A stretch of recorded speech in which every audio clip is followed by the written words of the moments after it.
सुप्रभात विद्यार्थियों। कल हम जिस कहानी को पढ़ रहे हैं उसी को आगे बढ़ाते हुए हमने कहानी को मेरे संग की औरतें कहानी को यहाँ पर छोड़ा था। आप देख रहे होंगे, आपको ध्यान है तो ज़रा बताइए किस पेज पर और कहाँ पर थे हम।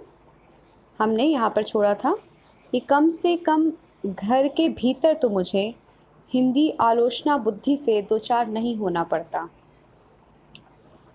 इसके आगे आज हम पढ़ेंगे। खैर, मैं अपनी नहीं उन अदेवियों की बात कहना चाहती हूँ जो परदादे की मन्नत के नतीजतन धरती पर आई और लेखक नहीं बनी। जो बनी उन्हें सांस लेने की ज़रूरत कुछ ज़्यादा हो समझ में आता है। जैसा मेरे पिताजी ने एक बार मंजुल से कहा था, कोई दम नहीं घुटता, सांस लेने की ज़रूरत ही ज़्यादा है। पर यहाँ तो हम सैर तो गैर लेखिका बहने सवा से। चौथे नंबर वाली रेणु का आलम यह था कि गर्मी की दोपहरी में स्कूल से वापसी पर जब गाड़ी उसे और उसके छोटी बहन अचला को बस अड्डे से लेने जाती तो रेणु उसमें बैठने से इनकार कर देती।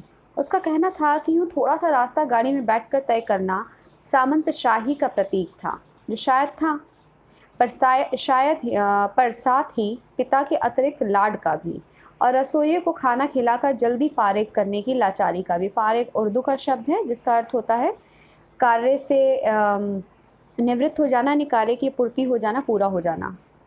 तो फारिग करने की लाचारी का भी था। माँ तो सब चीज़ों से उदासीन रहती थी, पर पिता काफ़ी कुड़ते भुनते जब देखती कि अशला गाड़ी में बैठी चली आ रही है और रेणु पीछे पीछे पसीने में तरबतर खरामा खरामा खरामा यानी धीरे धीरे। बचपन में एक बार चुनौती दिए जाने पर उसने जनरल थिमैया को पत्र लिखकर उनका चित्र मंगवा लिया था, जो एक मोटरसाइकिल सवार जवान आकर उसके हाथ में दे दिया था। पड़ोस में उसका रुतबा काफ़ी बढ़ गया था। गाड़ी में बैठने के साथ उसे इम्तिहान देने से भी परहेज था। स्कूल तो जैसे तैसे पास कर लिया, पर जब बीए का इम्तिहान देने की बारी आई तो वो अड़ गई। पहले मुझे समझाओ कि बीए करना क्यों ज़रूरी है, तब मैं इम्तिहान दूंगी। अगर मुझे यकीन आ गया कि हाँ कोई फ़ायदा है, वरना नहीं। हमने तरह तरह के तर्क दिए। माँ ने कहा पिताजी से पूछो। पिताजी ने कहा नौकरी कर पाओगी, शादी कर पाओगी, लोग इज्जत से देखेंगे, वगैरह वगैरह। कोई तर्क विश्वसनीय नहीं लगा कि जिस पर विश्वास किया जा सके, न रेणु को न खुद उन्हें। आखिर उन्होंने उसी कुतर्क का सहारा लिया जो युगों से माँ बाप के काम आता रहा है। कहा बीए करो क्योंकि मैं कह रहा हूँ, करो। रेणु ने बीए तो कर लिया, पर सिर्फ पिता की खुशी के लिए, यानी पास होने लायक नंबर लाकर। सच बोलने में वो माँ से भी 2 कदम आगे है। गनीमत यह है कि आधा समय उसके सच सुनकर लोग सोचते हैं वो मजाक कर रही होगी, इसलिए बिना मेहनत वो लोगों को हंसाए रखती हैं। आज भी उसे कोई इत्र भेंट करता है तो कहती है नहीं चाहिए। मैं तो नहाती हूँ। तीसरे नंबर पर चित्रा है। वह कॉलेज पढ़ने तो जाती थी, पर खुद पढ़ने से ज़्यादा दिलचस्पी औरों को पढ़ाने में रखती थी, इसलिए इम्तिहान में उसके अंक कम और उसके शागिर्दों के ज़्यादा आते थे। शागिर्द यानी उसके अंदर में पढ़ने वाले लोग, यानी छात्र, उसके शिष्य। पर अपने यहाँ सब चलता था। उसकी शादी का वक्त आया तो उसने एक नज़र में लड़का पसंद करके ऐलान कर दिया कि शादी करेगी तो उसी से। मुश्किल यह थी कि हमारे माँ बाप ही नहीं, खुद लड़का भी उसके निर्णय से वाकिफ़ नहीं था, पर उसका कहना था वो जो सोच लेती है करके रहती है। तो उसकी शादी उसी लड़के से हुई। कोई मुश्किल पेश नहीं आई। आती क्यों? उसने कहा, मैंने पहली मुलाकात में ही उसे बतला दिया था कि मैं जो सोच लेती हूँ होकर रहता है। तो उसने बात आगे खींची ही नहीं, पहली मुलाकात में ही हथियार डाल दिए। हमने सबसे छोटी बहन अशला काफ़ी दिनों तक कुछ कम खिसकी मालूम पड़ती रही। पिता का कहा मानकर पहले अर्थशास्त्र किया, फिर पत्रकारिता में दाखिला लिया, ढंग से पढ़ाई की, पास हुई, फिर पिता की पसंद से शादी भी कर ली, पर उसके आगे लीक पर नहीं चल पाई।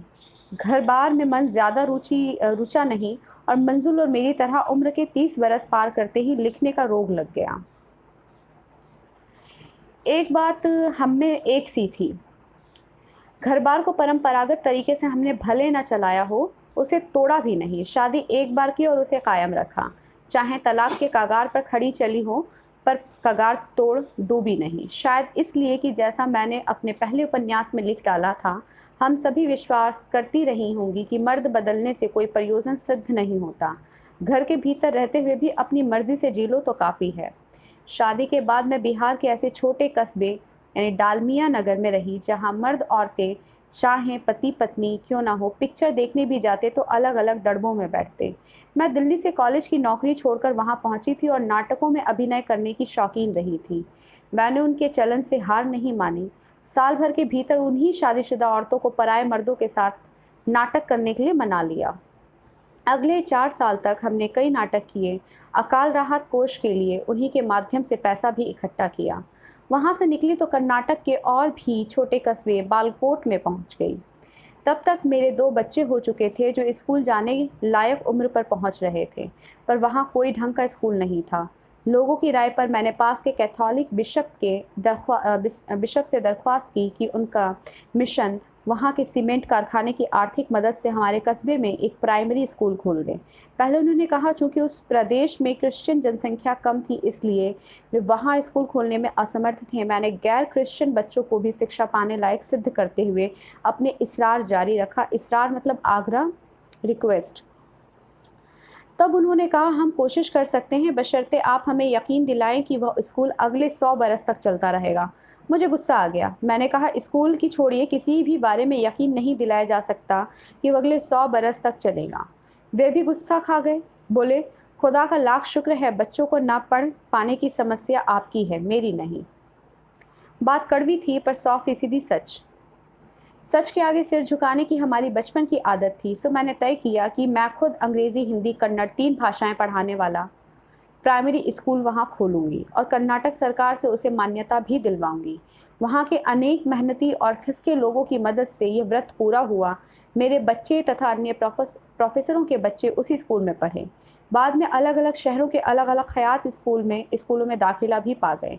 ऐसे अनेक मौके आए जब मैंने अपने ज़िद्दीपन के नमूने पेश किए, पर सबसे ज़्यादा उसने मंच पाया मेरे लेखन में, जो शुरू से अब तक लीक से खिसका अपनी राह खुद तलाशता रहा। पर सब कुछ तरह अ, पर सब कुछ कर लेने पर भी मैं अपनी छोटी बहन रेणु के मुकाबिल नहीं पहुंच सकती। 1950 के अंतिम दौर में एक रात दिल्ली में एक साथ 9 इंच बारिश हो गई। दिल्ली की खासियत यह रही है कि थोड़ा पानी बरसते ही वहाँ के नालों में बाढ़ आ जाती है, पुलों के नीचे पानी भर जाता है, तमाम यातायात ठप हो जाते हैं। कयामती बारिश के बाद तो सरकारी दफ्तरों के पहले तल्लों से फाइलें पानी में तैर आई थीं। अगली सुबह किसी तरह का कोई वाहन सड़क पर नहीं निकला था। जाहिर है कि रेणु के स्कूल की बस भी उसे लेने नहीं आई। रेणु ने कहा कोई बात नहीं, मैं पैदल चली जाऊंगी। सबने समझाया स्कूल बंद होगा, मत जाओ। उसने कहा आपको कैसे पता? इस सवाल का माकूल जवाब, माकूल मतलब मुनासिब, ठीक। इस सवाल का माकूल जवाब किसी के पास नहीं था। हमारे यहाँ फ़ोन ज़रूर लगा हुआ था, स्कूल में भी रहा होगा, पर बारिश के चलते वह ठप पड़ा हुआ था। तो रेणु अकेली पैदल स्कूल चल दी। गनीमत यह थी कि बारिश एक मुश्त बरस लेने के बाद थम गई थी। सड़कों पर पानी था, पर और बरस नहीं रहा था। तो रेणु 2 मील पैदल चल कर स्कूल पहुंची। जैसा हमने कहा था वो बंद था। चौकीदार रेणु को देखकर दंग रह गया, पर रेणु को कोई मलाल नहीं था। वो वापस 2 मील चलकर घर पहुंच गई। सबने कहा हमने पहले ही कहा था। तो विद्यार्थियों, आज का हिस्सा कहानी का इतना ही। आगे कहानी हम अगली कक्षाओं में जारी रखेंगे। धन्यवाद।